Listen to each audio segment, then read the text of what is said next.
Shiba.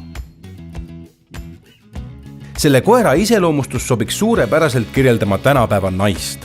Tal on pea alati püsti, ta on iseseisev ja enesekindel. Toas on ta ääretult rahulik ja tasakaalukas, ent vaid juhul, kui ta saab päeva jooksul piisavalt trenni teha. Võõrastega on ta pigem reserveeritud ning näitab neile vajadusel oskust kodu kaitsta. Shiba on üks vastupidava ja jämeda koelise loomuga koer, kes armastab põnevust ja seiklusi. Tema kuuletumistreeningutel pead sa tast üle olema, sest Shibast võib saada kaunis domineeriv kaaslane.